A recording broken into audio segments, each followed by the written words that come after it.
Bonjour à tous, bienvenue sur Déclic Numérique dans cette première vidéo d'une série qui sera consacrée à la photo de portrait en studio. Aujourd'hui, je vais vous parler des réglages de base du boîtier. On y va.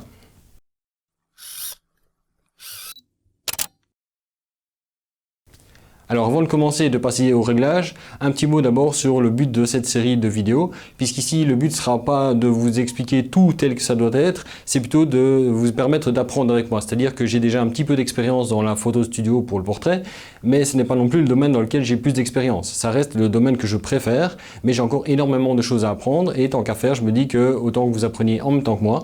Et donc ici, le but sera de faire une série de vidéos où je vais faire de l'expérimentation, d'éclairage, de réglage, etc. et de vous en faire partager mes résultats. Alors la raison pour laquelle je n'ai pas commencé cette série de vidéos plus tôt, c'est simplement parce qu'il me fallait un modèle qui soit à la fois patient et qui soit disponible tout le temps. Et finalement, je n'ai rien trouvé de mieux qu'un modèle de mannequin. Donc voilà, je vous présente Adriana. Donc rassurez-vous, je ne me suis pas amusé à lui donner un petit nom. C'est le modèle du mannequin en soi qui s'appelle Adriana. J'ai choisi un modèle de mannequin assis pour une question de hauteur, ce qui me permet de faire des cadrages plus serrés, parce que ici j'ai un gros 2,40 m de hauteur de plafond. Donc le portrait en pied va être relativement difficile. J'ai choisi un mannequin qui est sculpté, c'est-à-dire qu'il y a du détail au niveau des cheveux, des yeux, etc., de la forme, avec des formes d'une femme qui sont quand même pas trop prononcées pour que ça reste quand même correct et que ça fasse pas trop caricatural non plus. Et aussi en blanc mat, parce que ça va permettre énormément de voir les ombres se dessiner dessus. Vous le verrez dans les photos que je vous montrerai en cours de route, que l'avantage d'avoir un modèle comme ça, c'est qu'on n'est pas dérangé par la couleur, par la pilosité, etc. Et on va vraiment pouvoir analyser la lumière sur la photo. Passons maintenant au réglage du boîtier. Donc le but va être de faire en sorte que seul le flash éclaire le sujet et que l'on puisse en fait faire abstraction totalement de la lumière ambiante qui m'éclaire ici par les différentes softbox. Pourquoi? Parce que ces lumières-là ne sont pas là pour sculpter le modèle. On veut uniquement employer le flash si on fait de la photo au flash.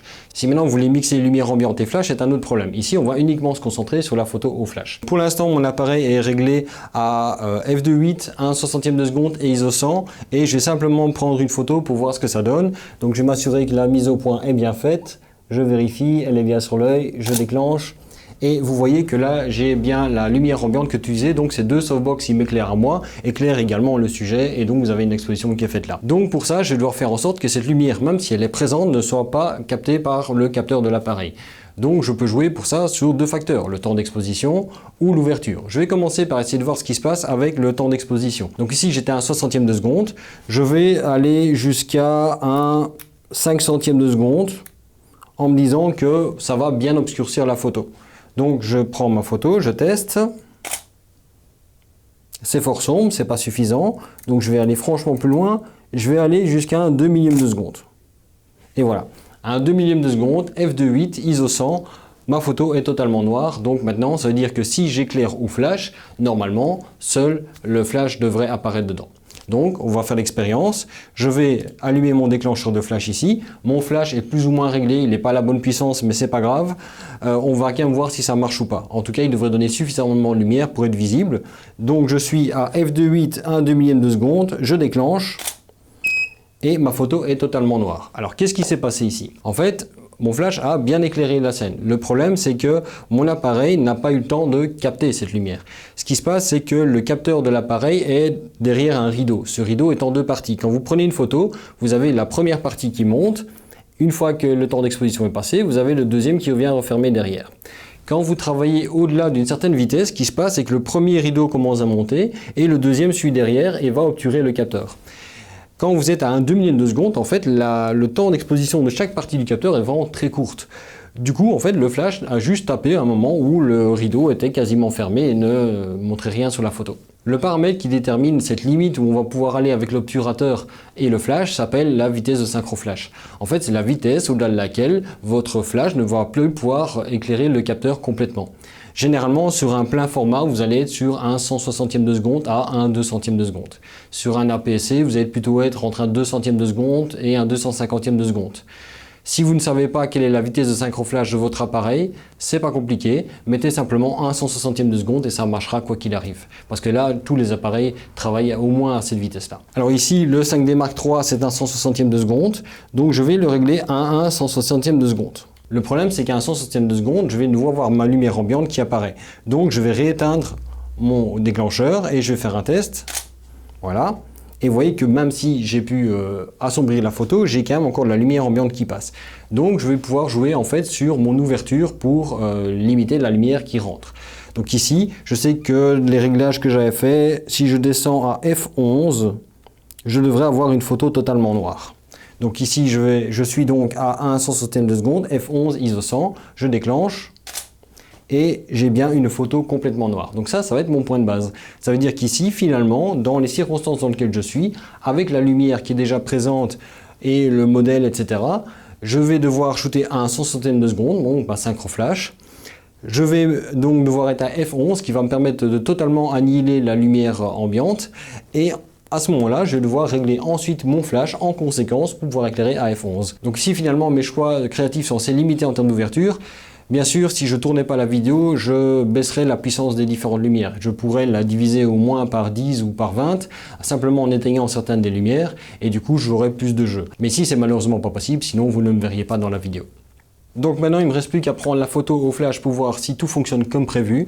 Je rappelle donc, je suis à F11, qui me permet en fait de couper toute la lumière ambiante, 1 160e de seconde, qui va être en fait la vitesse de synchro flash, pour éviter d'avoir une bande noire qui apparaît devant le capteur au moment où le flash donne. Alors pour l'éclairage, vous voyez ici, j'ai mon flash studio, un Elinchrom RX4, avec un parapluie assez profond dedans, qui donne en fait un aspect assez parabolique et qui est assez sympa pour faire de l'éclairage indirect.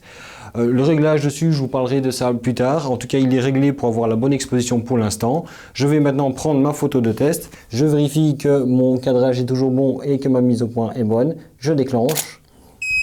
Et vous voyez que maintenant ma photo est totalement bien exposée. Je n'ai plus ma lumière ambiante qui éclaire le fond ou qui fait des drôles d'ombre sur le visage. Je n'ai plus qu'une source lumineuse ici qui est mon flash. Alors pour bien vous montrer ce qui se passe quand on va trop loin au niveau du temps de pause, donc on essaye d'obturer plus rapidement, je vais repasser maintenant ici à 1 320e de seconde. Donc je déclenche. Et vous voyez que par rapport à l'autre photo, j'ai une bande noire qui est apparue en dessous ici du menton du mannequin, simplement parce que de nouveau, ben voilà, l'obturateur est venu se positionner sur la photo pendant que le flash exposait la photo, et donc j'ai une partie qui n'a pas été éclairée par le flash et qui est donc inutilisable. Donc faites attention avec ça. Au niveau du fonctionnement, toujours être au niveau de la synchro flash au maximum. Vous pouvez aller plus loin, mais vous risquez peut-être d'induire des autres problèmes de lumière ambiante dedans. Mais en tout cas, la synchro flash est la limite à laquelle vous pouvez aller. Alors certains flashs ont des fonctionnalités comme le High Speed Sync qui va permettre d'éclairer le capteur par une série de flashs successifs, donc aux différents moments nécessaires pour la photo. Certaines autres marques comme Elinchrom vont éclairer plus longtemps de manière à pouvoir faire passer l'éclairage du flash pendant que l'obturateur bouge. Je parlerai peut-être un jour de tout ça, mais ici c'est pas le but. Ici le but est de fonctionner avec n'importe quel réglage. Si maintenant vous avez un flash qui lui communique avec le boîtier, donc ici j'ai un déclencheur ultra basique qui fonctionne n'importe quelle marque. J'ai un autre déclencheur ici qui est plus avancé pour la marque Elinchrom. Celui-là, quand je le mets dessus, il va automatiquement limiter mon boîtier à la vitesse de synchro flash parce qu'il la connaît, il communique avec le boîtier, ce qui évite de faire un mauvais réglage. Mais les déclencheurs de base, eux, ne font pas ça, ils ne donnent pas d'informations au boîtier, tout ce qu'ils font, c'est envoyer un contact. Donc petit rappel pour le réglage global du boîtier. Première chose, on met son boîtier en mode manuel. Les modes semi-automatiques ne fonctionneront pas puisque l'appareil n'arrivera pas à mesurer une lumière qui n'est pas là puisque le flash n'éclaire qu'à un moment donné. Ensuite, pour le temps de pause, généralement on va plutôt se mettre au niveau du temps de synchro flash. Si vous ne savez pas quelle est cette valeur, mettez 1 160e de seconde, ça marchera quoi qu'il arrive, peu importe le format d'appareil. Sinon, allez voir dans le mode d'emploi de l'appareil ou la combinaison avec le flash, ça peut jouer aussi. Ensuite, vous réglez l'ouverture pour en fait oblitérer la lumière ambiante. Ici, j'ai beaucoup de lumière qui arrive, donc j'ai dû fermer à F11. Si maintenant vous avez qu'une petite source lumineuse ou éventuellement juste quelque chose qui vous permet de voir, vous pourrez peut-être simplement vous contenter de F4, F5, 6, ce qui vous laissera plus de marge au niveau du réglage de votre flash après.